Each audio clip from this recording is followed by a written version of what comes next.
Jay, balik pa ka dito kay Ali. Mayong adlaw ito paulay sa inyong mga teksyon. Happy Sabbath. Kaparisyo ko na. Ang among plano yun, 5:30 mo biyahe rin. Pero kay Juan, niabot yun kung 5:50 yun na kikan din sa balay. Miabot mi, pasalamat mi nga miabot ko, buhara ka oras na mo dali. Takloban nga rin, niya nag-standby mi diya sa Pinas, kaya nag-ilis.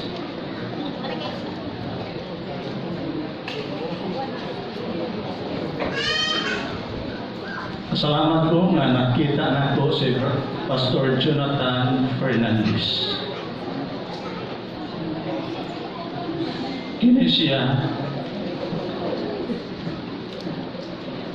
mo ni may panalanginan sa Rich nga din walaan ni Pastor Alba City. O ba ito lang? Dito ni siya sa tipo.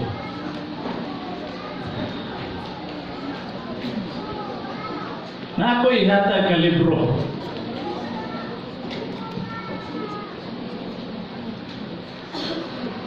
Kini mga batanon nga nga kung yun. Kinsay nakadumdum ninyo nga kining simbahan sa Simangan 10 pa lang. 10 tulda pa lang igsoon o dili ni mao nga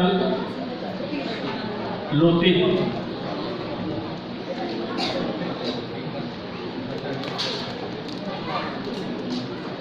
O diyan ang panahon na ako'y gihimong OIC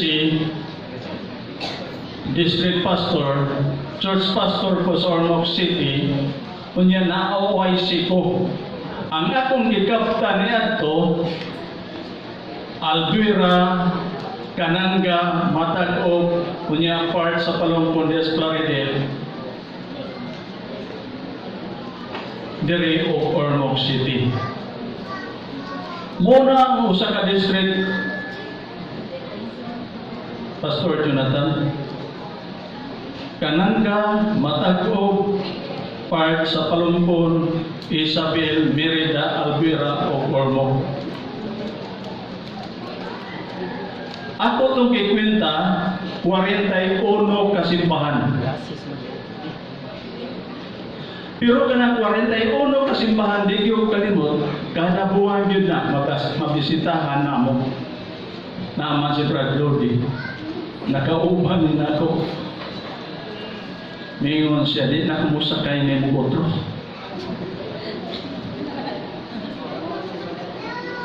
Libot yun, Bigson. Pero sa wa pa ko'y sakinan, baktason korona. O ang pamutana sa mga batanon. Niatong nagtulda, unsang tuwiga, akong ihatag ang usa ka libro.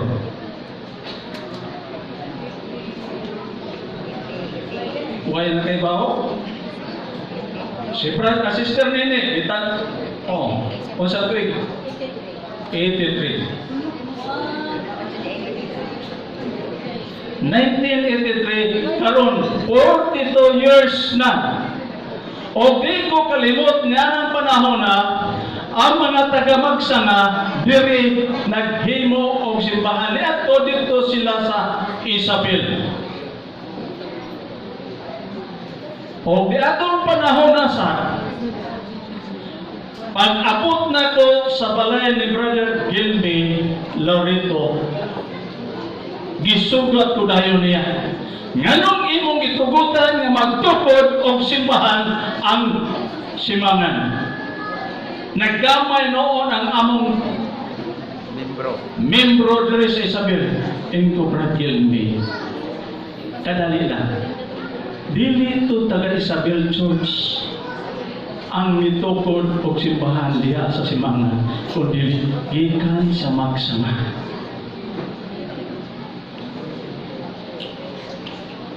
Hindi taga Isabel.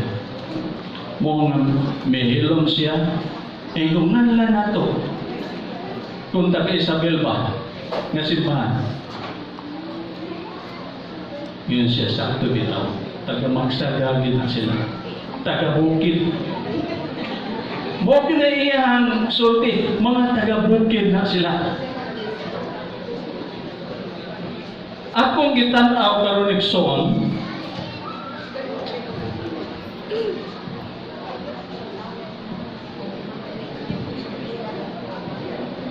diha sa libro sa Isaias,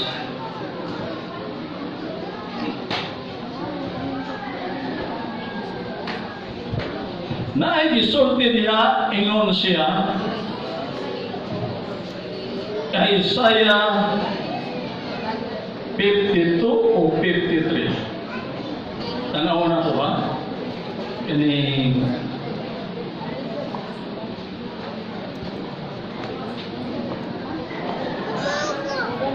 ako natugi ka kanina. 54 verse 2. Ingon siya.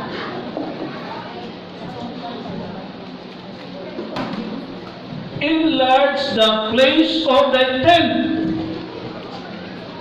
Unsa ka nagsuon? Padakuha ang inyong lugar sa inyong tulda. Ibuklat pagdako ang inyong tulda.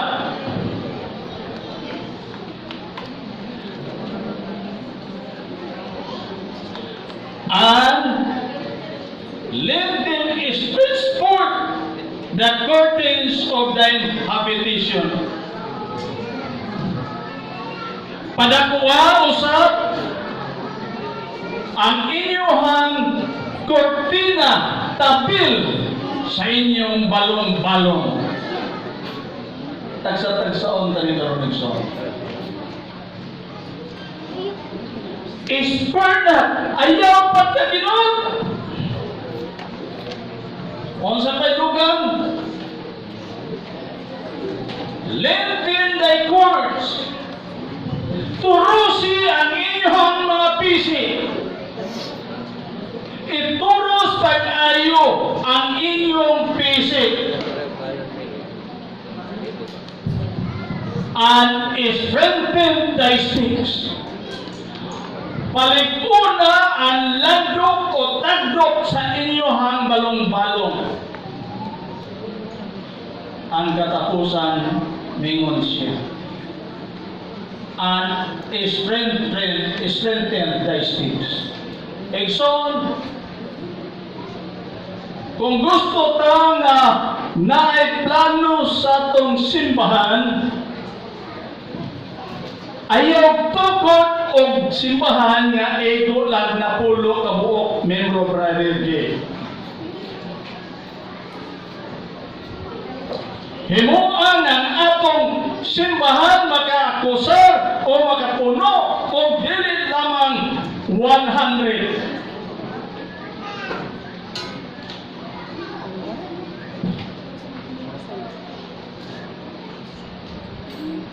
Si Pastor Espina, mingon siya,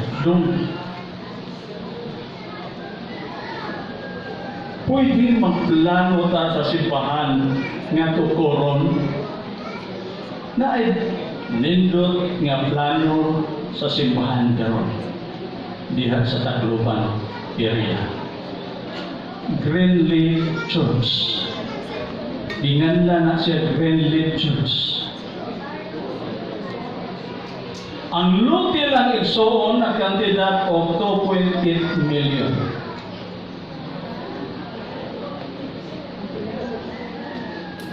Gamay na luti, pero 2.8. 205 square meters lang. Yun siya, pwede ba nato himuon nga kini mahimong budako gyud o nindot ato simbahan? nasa gikontak ng mga arkitek, din siya na kay kaila, daghan ko kaila.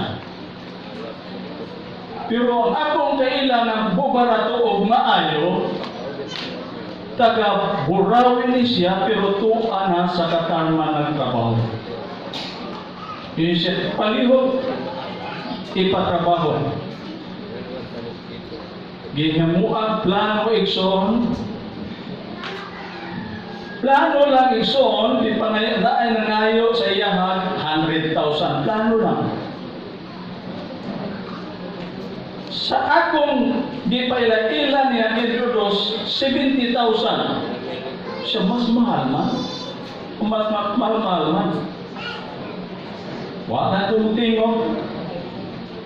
Pag-istoryahan na mo kayo sa usa ka arkitek, ingon siya, Sir, simbahan na siya. Instead nga 70,000 akong pangayo, 50% akong idonate sa simbahan. So 35,000. Gihatod nga to sa Tacloban, nagkita ni gihatag ang plano. Instead nga 70,000, 35,000 ang plano. Unya mingon si Dr. Espina, atong hangyon kanang iyang 5 million labor and materials. Atong hangyon, atong gingnan gitawagan ako. Engineer, kanang imong 5 pwede ba 1.5 may katawa siya. Labor and materials, ako lang siya ni hadlang, ngayon siya dili. Pero na ako ihatag din mo, sir. Kanang 5 million, upat ka at buwan galing na trabaho, humana natong building, pero mangayo ko nimo o 40%. So, ang 5 million po, 40% is 2M ang iyang ipangayo. Unya kada semana mo, balance siya, mo himo siya o gitawag nga para pantaw, bayad sa tao kada semana mga trabahante, 35,000 mo balik siya kada semana. O pagkaupat, upat ka buwan na human, ang balance nga akong gipangayo ninyo, sir, 50% na akong ihatag sa simbahan. Ito tinuod ka, inalipad si doktora, ko, dili pwede 75% ibili ni mo simbahan. Katawa siya. Kaya ako sa siyang customer. Igsoon, ang iglesia ganiin adunay panlantaw sa unahan. Hindi ko kalimot sa Proverbio 28, where there, 29 ba na? Where there is no vision, people perish. But he that keepeth the law, happy is he. Kung walay panlantaw sa unahan, ang kalaglagan, ang kanautan, muabot diha niya. Apan, sa katong nga ay nagabantay sa pulong sa Diyos, sa kasubuan sa Diyos, malipayon siya. Igsoon, ang Diyos nagalantaw sa matag usa nato. O sa ato pagpanlantaw kauban sa Diyos, handom niya nga dili lamang kini nga simbahan. Nangutan nato ni Brother Carrillo. Gitanaw-tanaw nako. Yun siya ang nagahimo ini nga plano si Brother Gaga. Nagtanaw-tanaw kung Brother Gaga wa pa man. Naman Brother Gaga. Basig mo, nag-focus pa siyang bata. Akong gitanaw-tanaw siya. E nungutanan ko ang Brother Carrillo na rin dapat na tuwing kung sa may himuon ni mo ini. Hardiflex ang isami o ana plywood. Siya wag di ko ikatubag nimo. Exxon, Ang Diyos nagalantaw sa patagusan nato nga kita mahimong dool kanunay niya. O tungod kay gusto sa Diyos nga kita mahimong mag-alagad uban niya. Legacy of faith. Mga ligasiya diha sa pagtuo.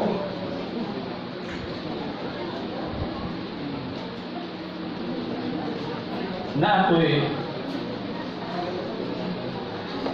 ihatag na libro.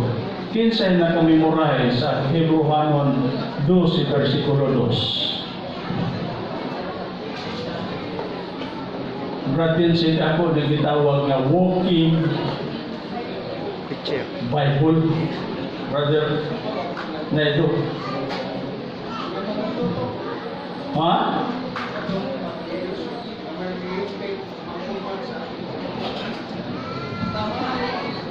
Tama lang yan.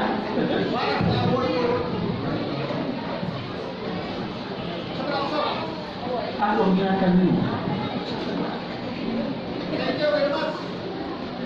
Nga magatutok kang Ginoong Hesus nga ang atong mag-umat o magtatapos sa atong pagtuo. Looking unto Jesus, the author and finisher of our faith. Din kita makahimo o pundasyon sa atong pagtuo. Kang kinsa ta nga doon makahatag og ligasiya sa atong pagtuo.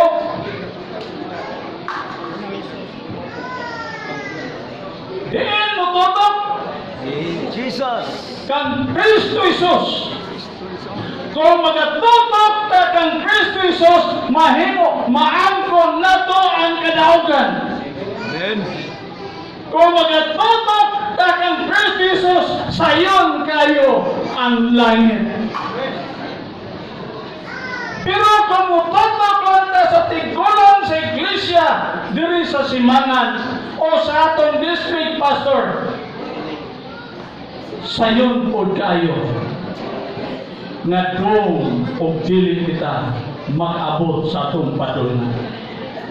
Looking unto Jesus, the author and finisher of our faith. Ang uban ini nakadumdum na ninyo ini. Ang Iglesia Adventista del Sétimo Día o Simangan Adventist Church, akong gisusama nining usa ka barko.